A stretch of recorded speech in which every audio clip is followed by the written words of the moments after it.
जाति का सवाल कोई नया नहीं है। जाति का सवाल बहुत पुराना है। मैं उन बातों में नहीं जाना चाहता हूं।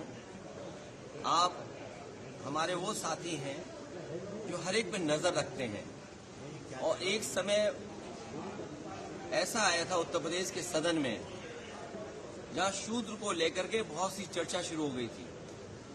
और मुझे याद है कि मैं जब मंदिर के दर्शन करने गया तो कुछ ऐसी ताकतें हैं समाज में, वो नहीं चाहते थे कि मैं हवन पूजन करूं। मैं आपसे कहूंगा साथियों कि वो जानने की कोशिश आप करना कि वो कौन सी ताकतें हैं समाज की जो किसी को पूजा पाठ के लिए, हवन के लिए उस समय रोक रही थी। और वो दिन मैं भूल नहीं सकता हूं जिस दिन मुख्यमंत्री आवास को गंगा जल से धोया गया था। मुझे कोई आज समझा दे, कोई जागरूक समझदार इंसान मुझे ये समझा दे कि किसी मुख्यमंत्री के घर को गंगा जल से कैसे साफ किया जा सकता है। मैंने लोकसभा के चुनाव में मैनपुरी में देखा कि बहुत सारे लोगों ने प्रतिमा को धोया था। अगर ये सब बातें मैं भूल जाऊं एक बार को, लेकिन उसके बाद मैं कन्नौज में उस मंदिर में गया था जिस मंदिर में जाकर के पहली बार मैं चुनाव जीता था, और मेरे वहां आने के बाद मंदिर धोया गया था।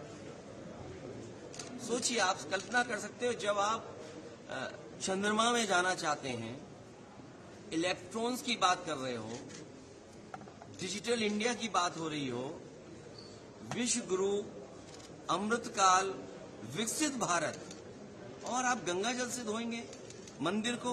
सवाल अगर ये हट जाए एक बार को, और जो सदन का सवाल है, क्या बीजेपी, कांग्रेस पार्टी के नेता या किसी भी व्यक्ति की जात पूछ सकती है? हम और आप लोग कभी व्यवहारिक मजाक करते हैं तो उसमें चलो एक बार को कोई बात मजाक में चली जाए, लेकिन सदन में जो शब्द का इस्तेमाल हुआ था, मुझे तो ये लगता है अनुराग ठाकुर जी को कहा गया है कि 99 बार गाली खा करके आओ आप सदन में, तब आप मंत्री बनोगे।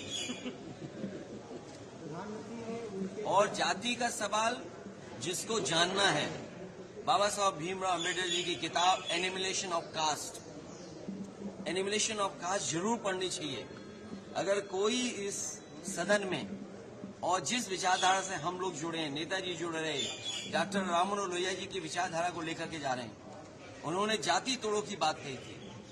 इनके पास अगर कोई व्यवस्था हो जिससे जाति तोड़ी जा सके, बीजेपी के लोग बताएं कि जाति तोड़ो आंदोलन जो डॉक्टर राममनोहर लोहिया जी ने चलाया था और समाज में एक परिवर्तन लाने की कोशिश की थी, क्या जाति तोड़ो आंदोलन का उनके पास कोई दूसरा है विकल्प? और फिर जिसको जाति को लेकर के शिकायत और दिक्कत और परेशानी हो, उसे आज ही किताब खरीद लेनी चाहिए मंडल कमीशन की, और उसकी प्रस्तावना पढ़नी चाहिए। और प्रस्तावना के साथ साथ हमारे संविधान की प्रस्तावना भी पढ़नी चाहिए, जिसमें सोशलिस्ट कंट्री की बात कही है, जिसमें गैर बराबरी खत्म करने का रास्ता दिखाया गया है। और जाति के आधार पर ही आपको आरक्षण क्यों दिया है? आरक्षण इसीलिए दिया कि हम जाति के आधार पर हम गरीब हैं। तो अगर ये मांग हो रही है कि जाति जनगणना हो तो कोई गलत नहीं है। हमारे बहुत सारे फैसले और बहुत सारी नीतियां तभी अच्छी बनेंगी जब जाति जनगणना हो जाए और समाज को ये पता लगे कौन कितनी आबादी का है, उसको उस हक और सम्मान के साथ उसको उसमें मिल जाए। और सबसे बड़ी बात है, भारतीय जनता पार्टी के लोग घबराए हुए पीडीए की लड़ाई से। ये पीडीए से घबराए हुए हैं, क्योंकि एनडीए को अगर किसी ने पटका है तो पीडीए ने पटका है। और जो लोग कहते थे एम बाई गठबंधन, एंड हमारे पीडीए ने एम बाई को हराने का काम किया है। इसका जवाब उनके पास नहीं है। प्रधानमंत्री